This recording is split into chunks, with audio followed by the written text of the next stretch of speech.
Okay. So I'm Adam Strong. I am the Executive Director of Reimagining Migration. And so thank you for coming to this evening's webinar, Confronting Anti-Immigrant Prejudice, Strategies for Educators in a Politically Charged Time. So, well, there's a lot of you this evening. So far there's 70 people. Thank you so much, all of you, for spending this next hour with me. I really, really appreciate it. So before I get going, I'd like us to just spend some time together and just look at this image. And what I'd like you to do is just imagine for yourself, what do you think these kids are feeling, thinking, hoping? So just pause for a moment and just think for a second. What are they seeing, feeling, thinking, hoping?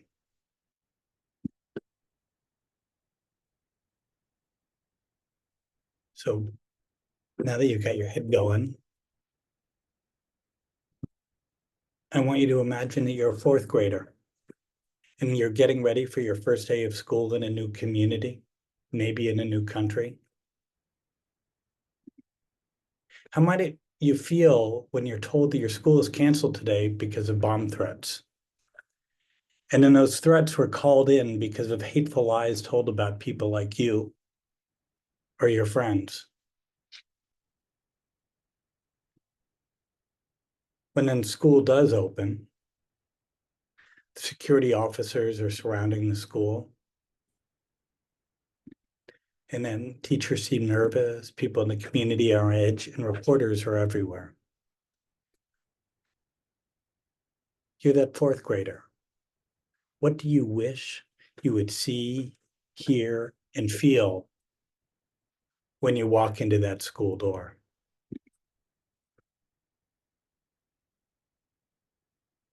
So actually the scenario, right, as you know, is not so abstract. You know, in the last couple of weeks, in the aftermath of some of these, you know, massive anti-immigrant rumors being spread, I'm sorry, responding to a chat there.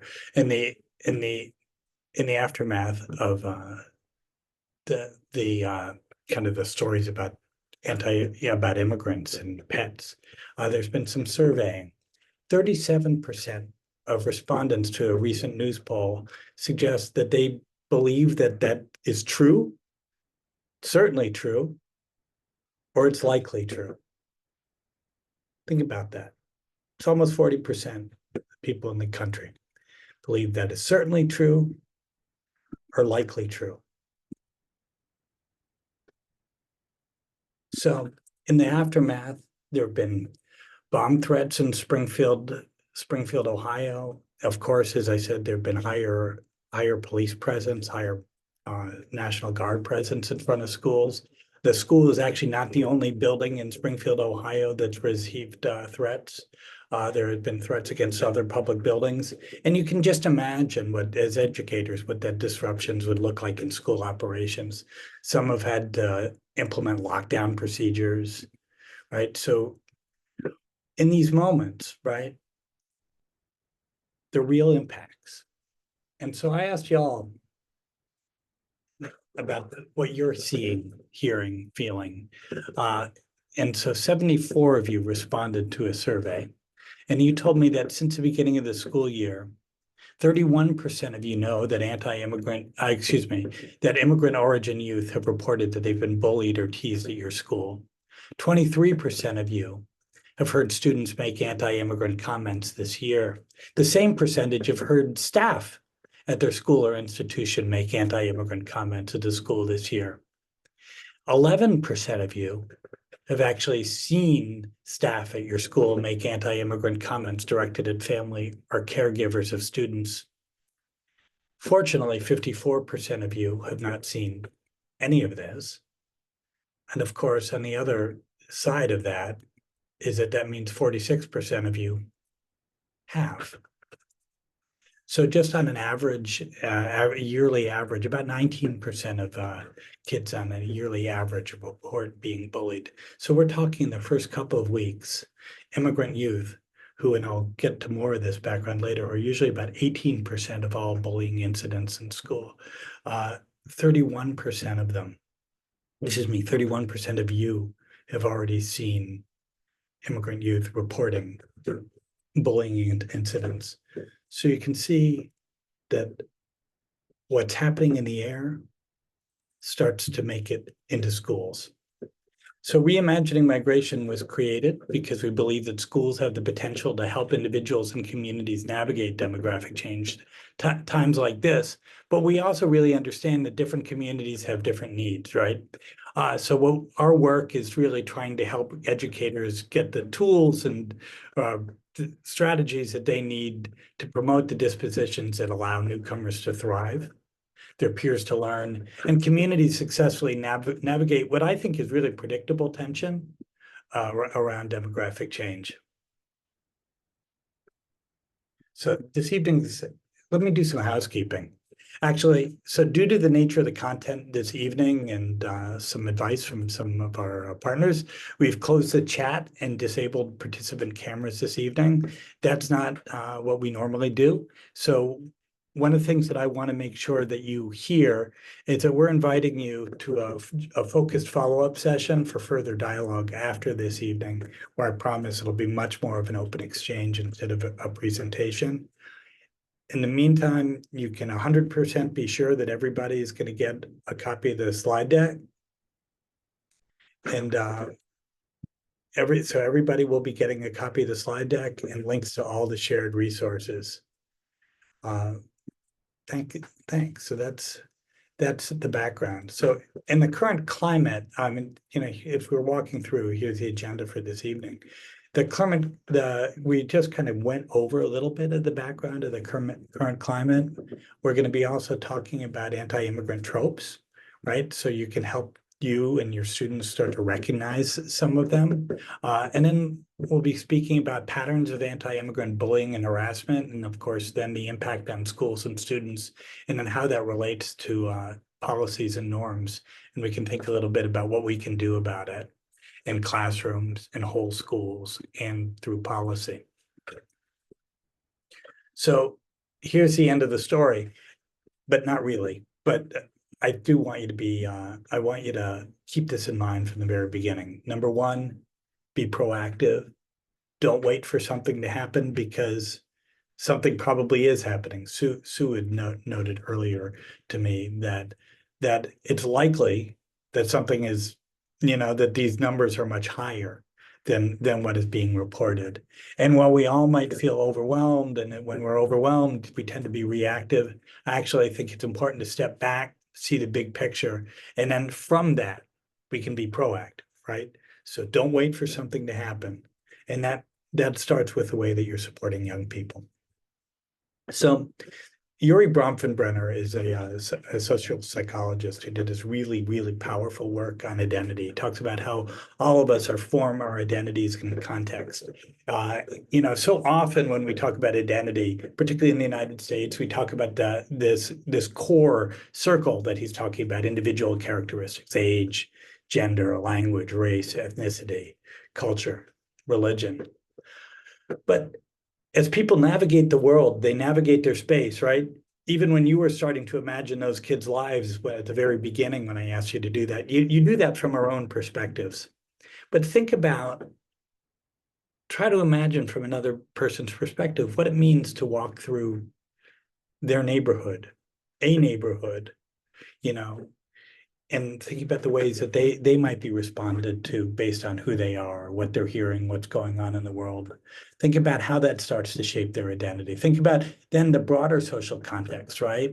How the demographics and narratives in the media, the economic environment, political discourse start to shape people's experiences. And that's what we're going to be talking a lot more about in just a moment. And then again, even that social environment is informed by a layer even further out, which is kind of the deeper historical and cultural context of the communities in which all young people are navigating. So let's start with the broad social context. There's a lot of work from political scientists and psychologists that are trying to understand where anti-immigrant hate is coming from. And so I'm taking a lot of that work and trying to simplify it and pull it together. But the context matters. So we are in a period of really increasing demographic change, right? Communities are now more diverse than they had been before. And if your community isn't diversifying yet, it will. That's the nature of demographic change. So that means that people are living in geographic proximity, means they're living close to people that they might not have lived with before. And yet at the same time, the way our communities are functioning for the most part, I'm speaking generalizations, it's not a lot of social interaction across groups. We tend to be segregated in our own spaces, and that is a recipe for xenophobia. At schools, though, we have an amazing opportunity because schools are places where we can bring people together across different groups. As a matter of fact, that's our job, right? To bring people across different groups. So how do we use our spaces to build meaningful interactions across difference that are constructive, right? That's the variable we have. One of the things that is also demonstrated in research is that when you actually have meaningful interaction across diverse populations, it actually breaks down prejudice. And not just in the current moment, but it breaks down prejudice across lifetimes. So how are we going to use that space? But let me back up and talk about the deep historical context. So migration is the through line of the human story. I was joking with my colleague Misha Lambell earlier today that, outside of birth and death, migration seems to be one of the very few things that we just kind of always do as a species, right? People have been on the move since we first stood up as humans. And sometimes we've talked about that in different ways as immigration, right? We talk about some people as expats. We think about stories of forced migration, refugees. We use a lot of different language for describing movement of people. They're not all the same, these stories, but the movement of people is a real through line. But myths and misinformation about migration gets in the way of how we respond to the current moment, I believe. So, for example, a useful contrast to think about in the United States, it's become common for people to talk about the United States as a nation of immigrants, and I think that that's a well-meaning sentiment. But there's a lot of people's stories that aren't there; they aren't from families that are immigrants. But B, at the same time of the kind of the period of immigration that is often celebrated, in the 1880s to the 1920s, when we think about the nation of immigrants, that was a period of the Chinese Exclusion Act. So if you look on the right, which actually went officially into the 60s, but relieved a little bit in the 1940s. The image on the right of these women sitting is at Angel Island, which was set up. People talk about it being the Angel Island, the Ellis Island of the West, but it was really a detention center set up to keep Asian immigrants out of the San Francisco harbor. If you have a chance, it's absolutely worth going. So in the air, and what fuels some of those reactions are tropes, stereotypes that we kind of apply to people again and again. So I want to introduce 4 really, really common tropes just to help kick some of this off. The number one trope, and I'm sure this is familiar for y'all, is this trope about immigrants and crime, right? So for a very, very, very long time, this is an anti-Italian cartoon from 1888 in New Orleans. People have associated immigrants with crime. Research recently is very clear, actually, that immigrants commit actually far less crime than the average American right now. And undocumented immigrants commit even less crime. Undocumented immigrants, according to a study from the Cato Institute, kind of a right-center think tank, suggests that undocumented immigrants were 37.1% less likely to be convicted of a crime. So you'll hear when I'm introducing a trope, I'm also going to help give you some information to help counter that. And the reason why I'm doing that is when we teach about prejudice, we have to be careful. Because sometimes when we teach about prejudice, we put a new idea into somebody's head that they might not have thought before. So I say that to you as educators. And how do we think about introducing these? Because we want people to be on the lookout and to recognize patterns of prejudice. At the same time, we don't want to be responsible for putting those ideas in our students' heads. So number two, trope. Immigrants are bad for the economy. We know this, right? Immigrants are frequently portrayed as economic burdens. People who do research on both tax revenue, but also kind of broader economic impact, believe that that's completely false, that evidence shows that immigrants positively impact the economy in a number of ways, filling labor shortages, driving entrepreneurship, increasing consumer demand, tax revenue, and enhancing it innovation. As a matter of fact, the immigrant founder of Moderna, which is the company that created one of the COVID-19 vaccines, talks about innovation is really just the migration of ideas. And he believes that part of the migration of ideas comes with the migration of people. Trope number three, immigrants can't or won't fit in, is a cartoon from the 1860s, the 1870s. It's called The Great Period of the Period. Uncle Sam might be swallowed by foreigners. It's supposed to be an Irish man on the right and a Chinese man, excuse me, an Irish man on the left and a Chinese man on the right. And you see them swallowing Uncle Sam. And that's the story, right? Where's the culture going to be? What's going to happen? Newcomers won't fit in, they won't learn our ways and won't learn English. Again, the evidence actually suggests the other part of that story, which is that actually as immigrants come and immigrant families come over a couple generations, actually the languages that the immigrants have come with many of them are lost, right, in families, in our whole community. Others argue that immigrants self-segregate or they aren't loyal. From people who do this research, Mary Waters led a massive study a few years ago for I've actually lost the name of the organization that she did it for. She's a professor at Harvard. But the evidence, as she said, is that immigrants are integrating into the US as fast or faster than before. And what that means is that's like rates of English language proficiency, educational attainment, civic participation. You know, people also looked at like naturalization rates, the number of immigrants in the military, and really attitudes, right? And so again, this is counter to this notion that immigrants won't fit in. We know that they are, and then they want to. The other one that is very common, you've heard it again and again the last few years, is that immigrants bring disease. I'm Jewish, my family's from Eastern Europe, and the cartoon on the left is suggesting that the Jewish immigrant is coming carrying disease in the case in his left hand. It's actually so specific that people often would associate different ethnic groups with different diseases. Again, this is entirely false. It's a stereotype that immigrants are coming bringing those diseases. It's also a stereotype that immigrants misuse or overburden healthcare systems. What is true is that many immigrants arrive healthier than average Americans, with lower rates of diseases, better health outcomes. But the longer that they're in the States, a lot of times their health that benefit seems to decrease and people become less healthy. Some argue that that is because of a lack of access to healthcare. Some would argue that some of that is contributions from stress or related to prejudice. So the tropes are still in the air, right? That's why we're all here this evening, I expect, right? The Ohio woman accused of killing and eating a cat, right?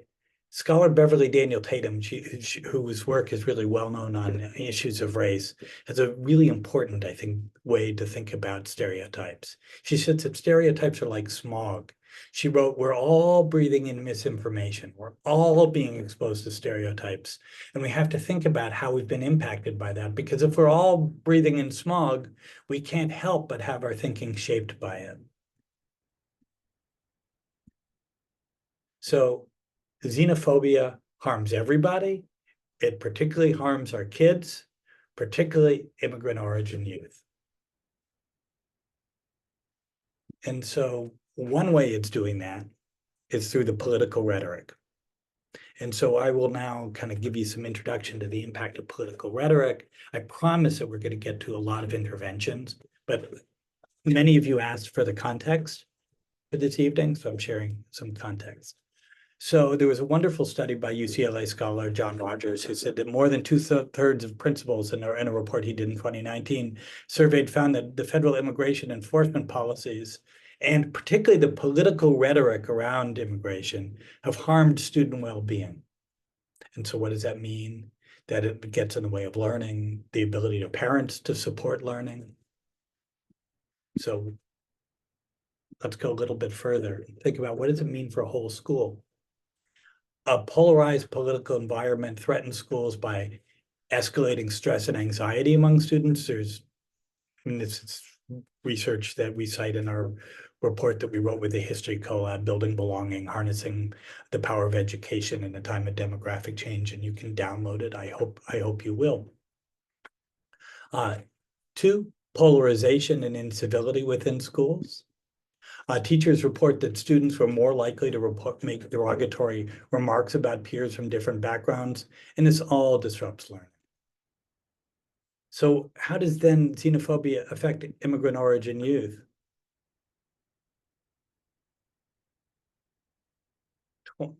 85% of educators observed fear among their immigrant students in the run-up and the aftermath of the 2016 election, which I think is a useful parallel to today. 58% of educators noted students expressing concerns about their well-being due to political discussions surrounding immigration enforcement.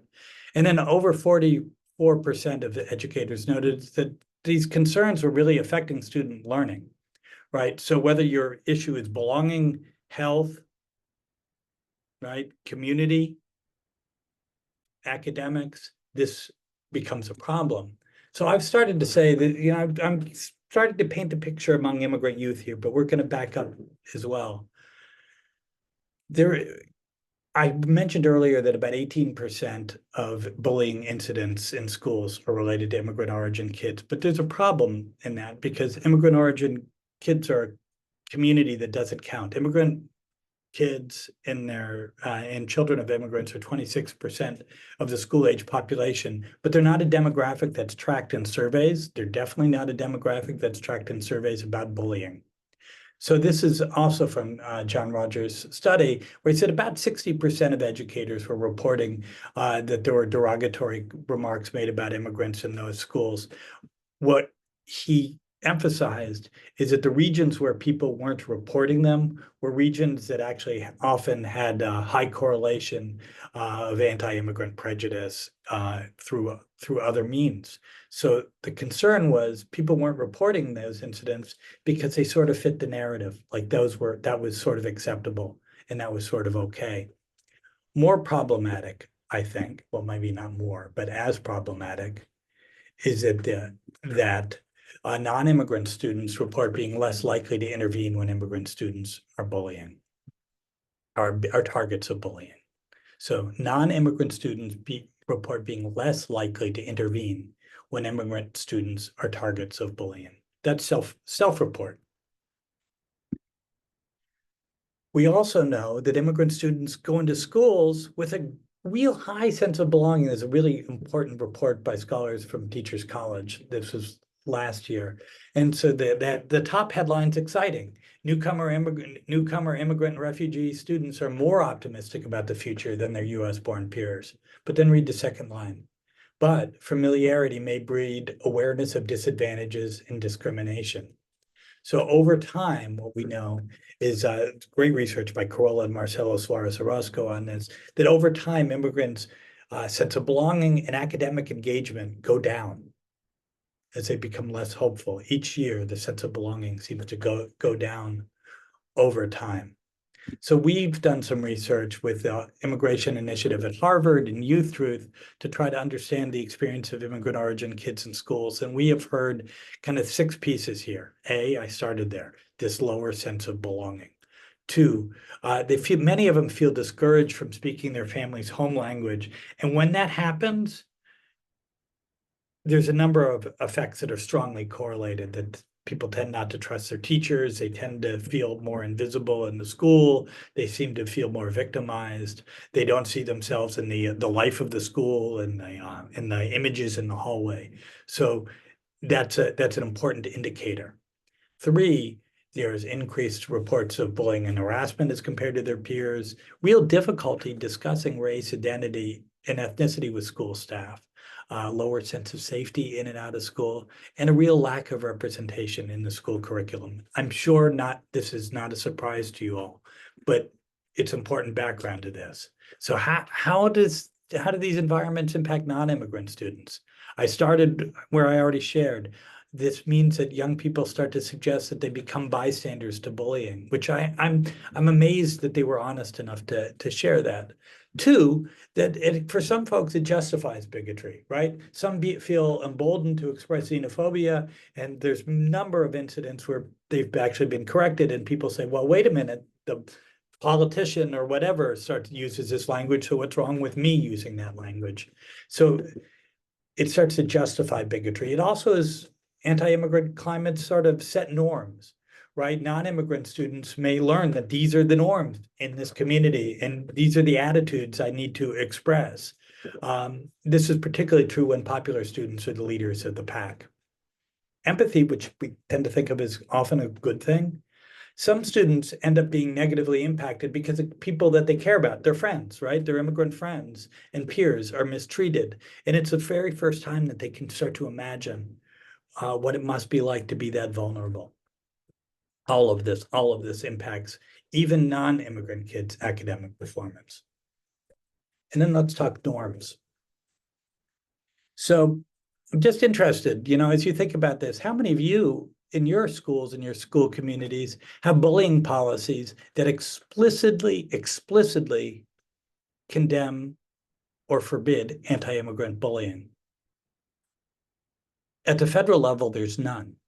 At the federal level, the law talks about, national origin, which you might say that's the same thing. Think about the language and, how direct it is, how somebody's reading it understands, and what are the values that we're starting to try to communicate, right? And so the communication becomes another piece of this.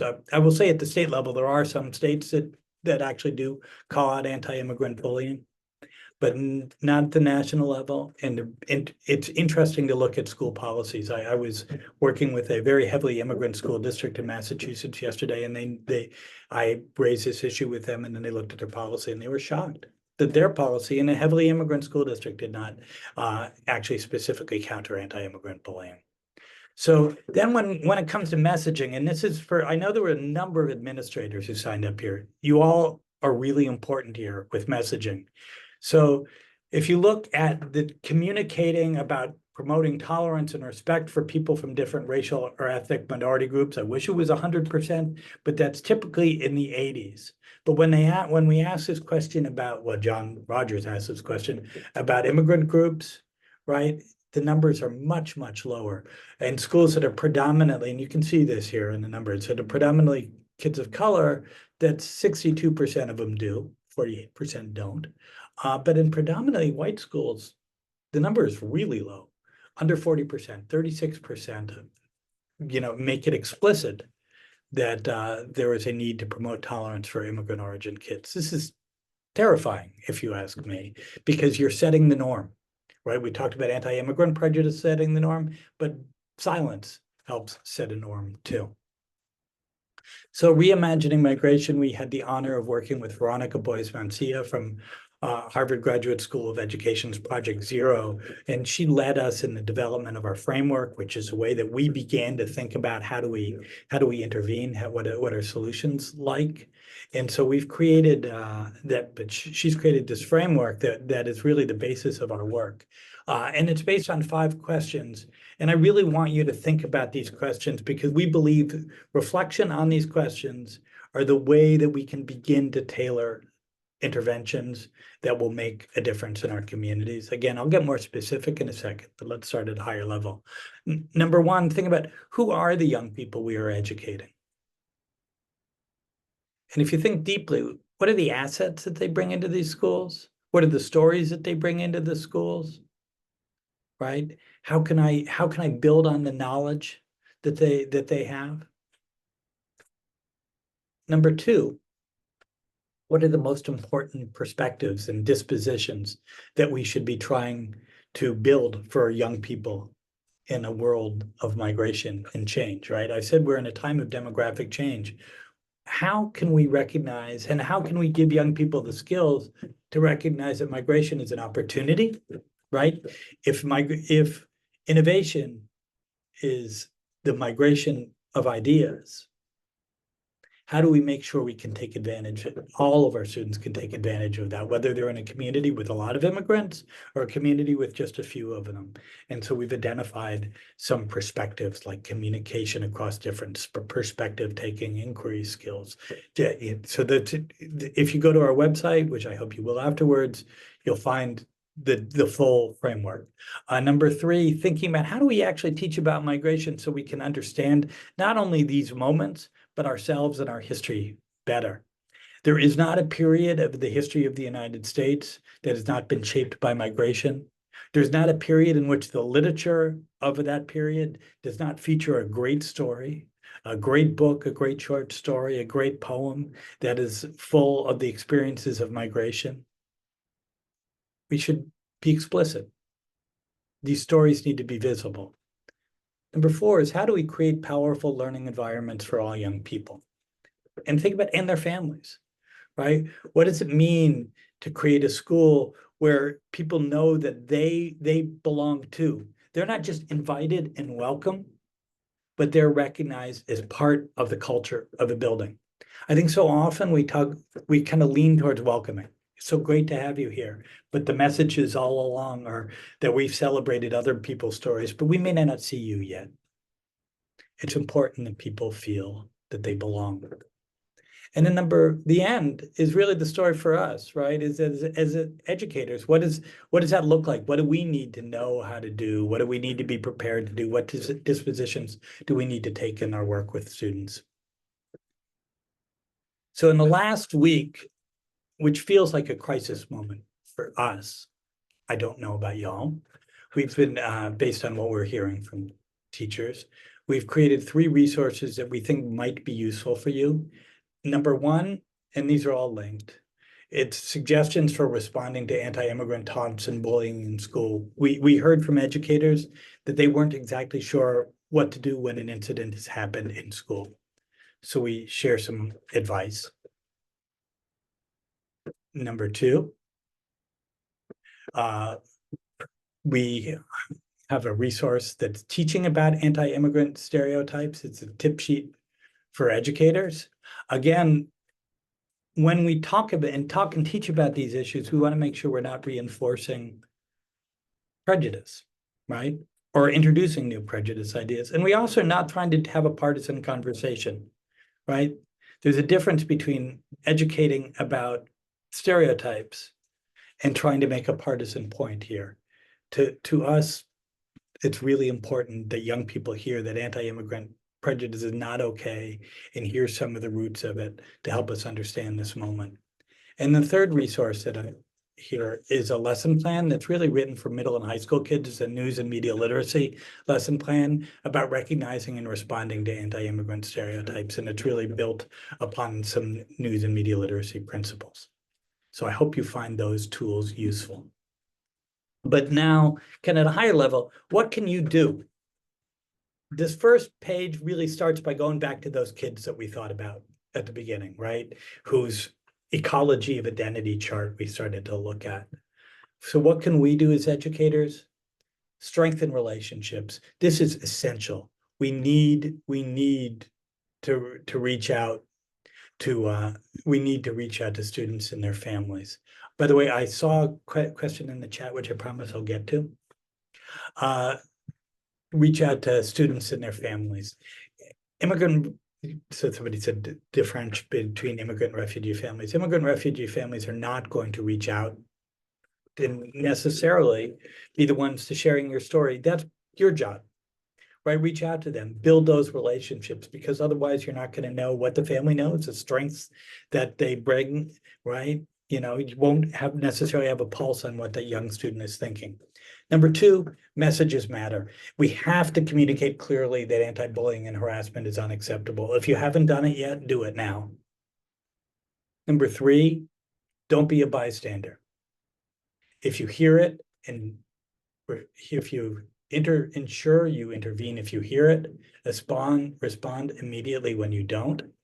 We also believe it's important to do some pulse checks, right? So we have some tools to measure belonging. Use those to understand how different kids are feeling in your schools and your classes. And this isn't a one-time measure. This is something that we know we want to track as things are going up and down, because if you know that, you can be more responsive to the kids around you. In this particular moment, but always ensure that there's some safe place to share, when the kids are seeing anti-immigrant actions happening. Kids don't want to be a snitch. So make sure that there's a safe space for kids to report bullying and discrimination. And they know that there's somebody that they can talk to, that it's safe to talk to somebody. So think about what are the signals that you're giving to your students so they know that you're safe. Review policies. Make sure, again, that they explicitly address anti-immigrant bullying. One tool that we've put together is a self-assessment that we've done this both in print, but also created a digital tool that may be helpful for y'all to start to think about self-assessment. So we've created an AI tool to do that. So let me just show you that tool. It'll be linked and you'll receive it. So let's hope everything works here. All right. Here's the educator self-assessment tool. I will reshare my screen. So it's a 15-minute assessment, and it's really asks you to start to think about, it asks you to reflect on your own experiences through a protocol of questions, and then it'll offer some suggestions. So what's my role? Who are my students? Tell me about the community. I'm just going to do this quickly. I'm Adam.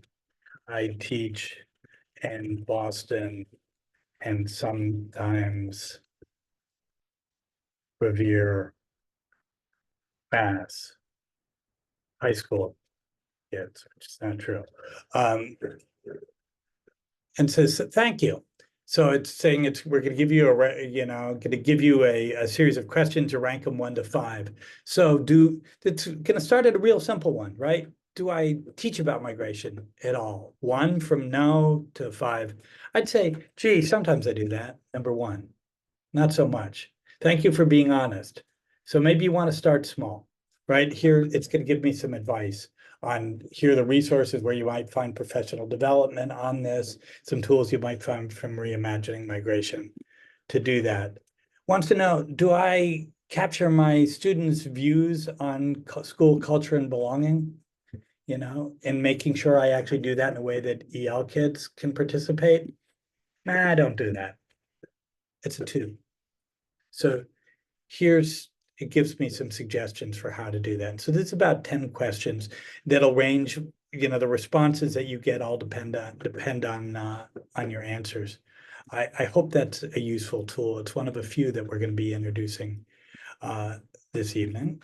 So I'm going to hop back to the slide deck. Are you all seeing the slide deck right now? I'm going to stop share and then reshare, because who knows how well it wants to behave.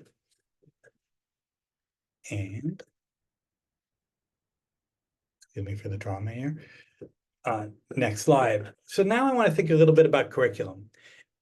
It's really, really, really important that we're addressing anti-immigrant prejudice in the classroom. How we do that depends on the age of our students, right?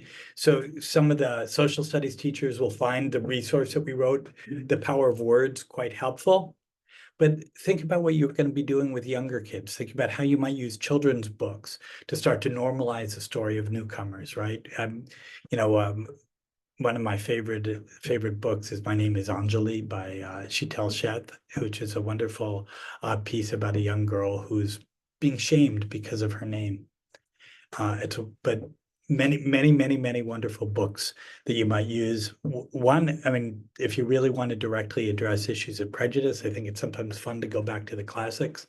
Dr. Seuss's The Sneetches is really an interesting story, right? Where these are the people with stars on their bellies and those without, and you see immediately that tension around difference. Imagine with a group of second graders how to turn that story on its head and think about what it would have been like to create a community of inclusion and belonging. How they might rewrite that story to tell another version of it. So think about how you might think about these issues with different ages, different grades. If I was an art teacher, oh boy, would I be teaching Jacob Lawrence's The Great Migration series right now.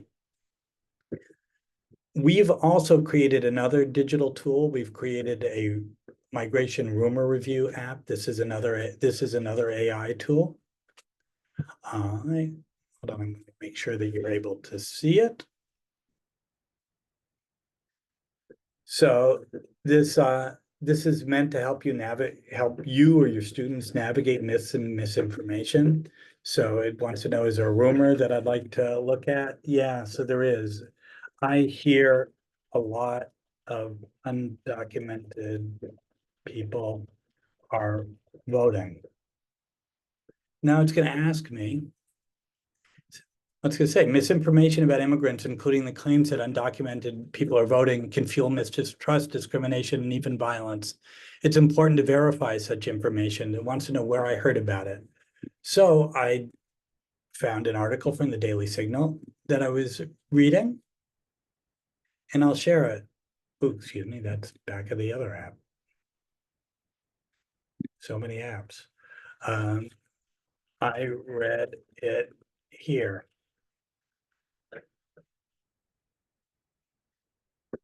Thanks for sharing. And it says, before we do, it wants to consider any assumptions I might have had about that topic, right? So it's trying to teach you and the user some media literacy practices. So yes, it's not Snopes, but it's an opportunity to start to build your own habits.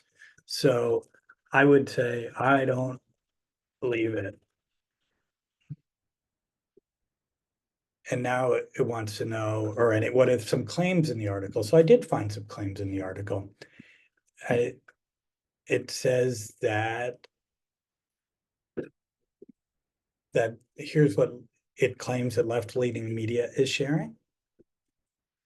So I'm going to drop that in the chat.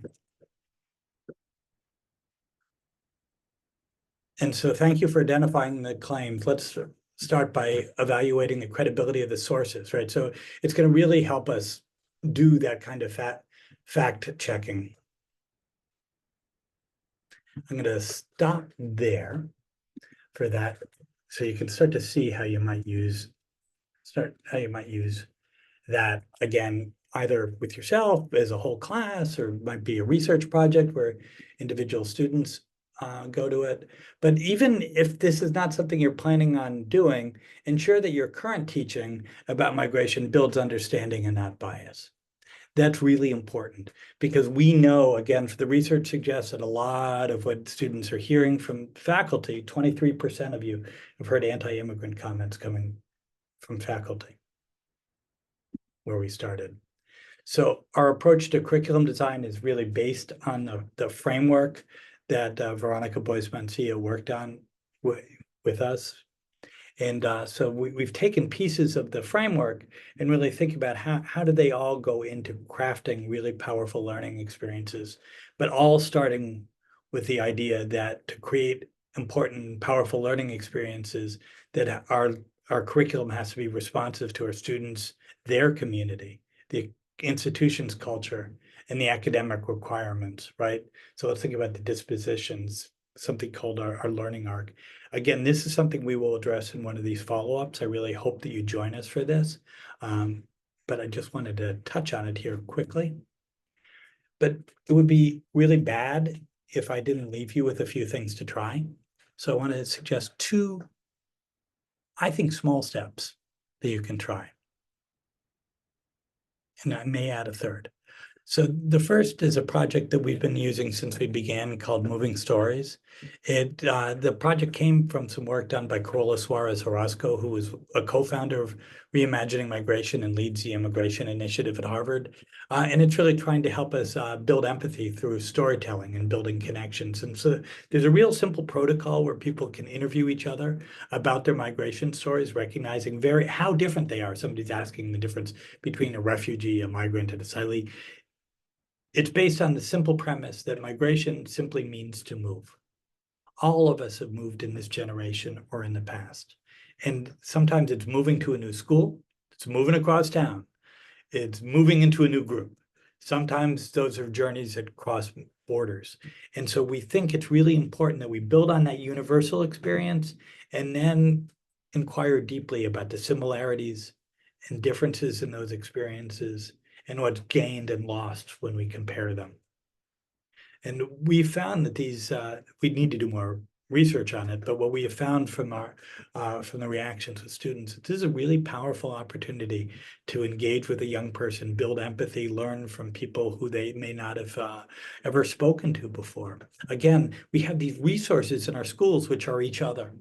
But how often do we bring kids together across differences? I work with a lot of EL teachers who talk about how they wish that the folks who are in the mainstream classes would find opportunities to connect with their kids. And sometimes they do, and the Moving Stories project is one way that they do it. Here is a link to how you can implement it. It's really not that hard. It's really not that hard. It's you build that culture and create the opportunity. But I promise you, it's not a massive lift. And another tool that we're really excited about, and this is about to be released, it's a card game called Our Threads. Our Threads was built when Luma Mufla, who founded the Fuji's Academy, and she's written a couple extraordinary books actually about her own refugee experience. She started some schools, and she had I Thrive Games, our partners at I Thrive Games, come in and talk to kids. And the kids started to talk about what they wish that the educators knew about them. And so the game is based on finding ways to playfully share what they wish that their educators knew about them. We've used this in classrooms. We've used this with adults. It's really, really an extraordinary game. Very simple, very easy to use, even a lower lift than the Moving Stories project. When you get the PowerPoint, you can just download a link to the game and you should be able to get it. But these are simple activities that we hope you start to bring into your classroom. It's a way of signaling that you're trying to build on the strengths that your different students have. And let me say one other thing, that we are building a national project to try to understand immigrant student belonging. And actually belonging across all students, and how do we understand the similarities and differences? So we are looking for educators and communities that are interested in piloting that with us. And if you're one of those people, let me know in an email. You can just respond to the emails that I sent earlier. So if you have a question or comment, I'm going to look for it in the chat. And then in the next 10 minutes, I'll be responding to those. So let me see what you got here. So Catherine wants to know about those AI tools. What knowledge base? Yes, Catherine, those AI tools are built on entirely our work. Well, I'll explain the rumor one is a little different. So there's another tool that I should show you, but all of these pieces are built on Reimagining Migration's work. It's actually got they fed off the thousands of pages off our website and the reports that we've done and the lesson plans that we've put together. It's really exciting, and we monitor this stuff all the time to make sure that that the answers are going in the direction that we want. I'm really excited about these. Not that I think AI is a solution to everything, but we know that we can't be in every school, right? So Elizabeth Morales is asking the recording. Yes, I promise it'll all be shared by emails. So how are you differentiating between refugees and immigrants and the different storylines. I think that's by starting with that first question, who are the students that you're educating? And you really have to understand those kids' different stories. Right. And, but what I've spoken to most educators is that they often know very little about their students. Sometimes they know that their kid is a refugee, often they do not. So I shared earlier this chart that the ecology of identity chart. I'm rushing back to it. I think it's actually useful for all of us to consider making one for our students.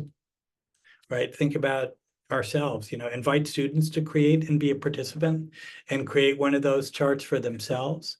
You could start to think about it for your students. We did some workshops with the Boston Public Schools on this, and teachers like, why didn't our schools give us that at the very beginning? So yes, there's different information, but there are different ways of getting this, but we like to start with the kids. Somebody wants to know about the pilot program that I mentioned. Yes. So could I repeat? So yes, we are doing a pilot to measure belonging. It's a 10-question protocol based on something called the belonging barometer that we're trying to adapt to schools. And people are giving it in different ways, but we're looking for folks who want to pilot it with us. So if you're one of those people, email. What else are y'all asking? It's a really important question June is asking. How do different immigrant groups experience belonging or not, right? It's not a monolith, and that's exactly right. And because they're not, the typical measures of belonging actually don't ask about immigrant kids at all. And the questions that they ask in these typical measures like Panorama or even our partners at Youth Truth, who I love so much, they don't necessarily break things down demographically in the way that you'll actually understand what immigrant origin kids are thinking. So therefore you lose the connections, between kids across first generation. So that's part of the work that we're trying to do to make sure that there is a way for the systems to learn. Are there more questions in the chat? If there are not more questions, what I would like to do is I'm going to show you one more tool. This is, in some ways, I think the most useful of the AI tools that we've created, this is a reimagining migration coaching app. So this is actually meant for you to just enter the conversation wherever you begin, right? So this is for you to lead that conversation, for you to get the resources that you need and the guidance you need. I actually use this all the time, actually, for my own presentations. So let's say I'll answer it for who I am. I'm number 3. I'm an educator who works outside of school. I work at a nonprofit, and I am leading,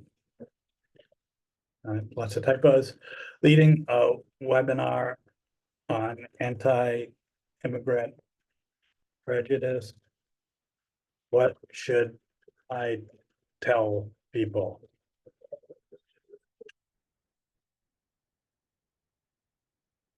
I hope these are the points that I've communicated this evening. Acknowledge and address stereotypes.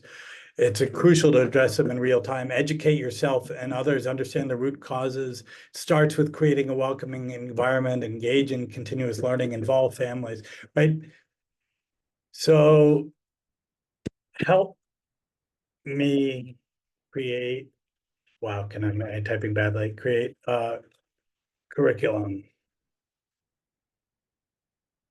Okay. But here's a structured approach to do that. First, we want to understand our students. Okay, got it. Can you help me create a literature unit? So it starts to help you do that, and then it refines the answers based on what you know, you tell it about your student population. All right, let me go back to the chat and see what else we got here. So you're asked, what prompts would I recommend to have our students be inclusive and feel safe having conversations with them to share their experience? Elizabeth, I love the question. That's the entire Moving Stories guide is really about how to create that, first, the environment in which you feel comfortable, but some real general prompts. But actually, I think just for that, I don't want to do it in injustice. I would kind of start to take us down a rabbit hole.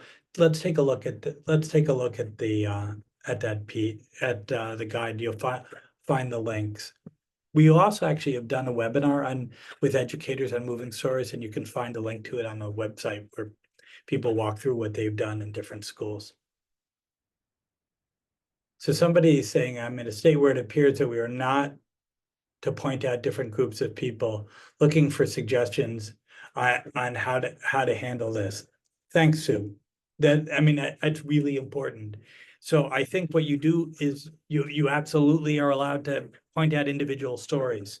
And I think the more that we can just start with individuals, right? What we want to do is we want to hear who are our kids and create opportunities for them to share their stories. And that's not you saying, labeling anybody as a part of a group. That's people labeling people's self-identification. I think it's a really important place to start. If you obviously similarities and differences between experiences are going to come up, and then it is your responsibility as an educator to start to think about how do you have conversations about those similarities and differences. But start with kids. Start with the kid's voice. I think that's always an important place to be. And it's important also to make sure that the prompts are big enough for everybody to get into that conversation. So it's not just, putting the immigrant kids on display. When we ask about migration, we make it very clear, what the migration is to move. It's a broad thing. And we want to encourage people, even people as far back as my family members, to share stories of migration, right? And what we'll find is a lot of people don't know those stories, but even the not knowing begins to create a conversation about our similarities and differences. Sarah's talking about gallery walks. I love gallery walks, and I love to teach about migration through art. The learning arc is a really wonderful place to start, and then curating images that speak to different aspects of reimagining migration's learning arc. Again, you'll find that information on our website, and I'll share that with you. What I love about y'all as a group is so many of you have come with different entry points, but it's also hard to say I'm gonna respond to every entry point in enough depth that they need. And that's why we're going to make sure to invite you to these small groups to follow up. So I hope you take advantage of these. I really appreciate it. So thank you so much. And I'm going to just drop in, for those that you can do it right now. I'm going to just drop in our quick survey. There are 4 questions. I really would love it if you all did it. I'll send you a smile. So there you go. Do it now, because if you wait to do it later, it'll never happen. I appreciate you so much. There's some wonderful organizations here tonight. There's wonderful people in this room. Thank you all for being educators who are doing the hard work. And then for those who missed stuff, you'll get the entire webinar recording soon. Thank you so much this evening. Take care. Bye-bye.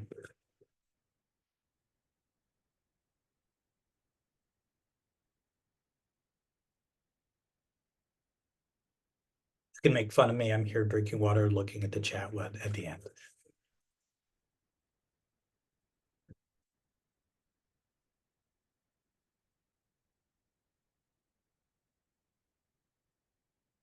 Thank you all.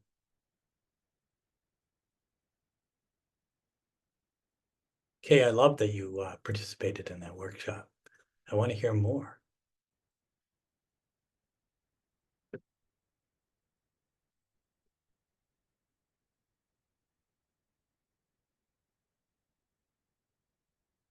The chat has gone quiet. I'm going to turn it off. Thank you all so much. Have a good evening, everyone. Take care. Bye-bye.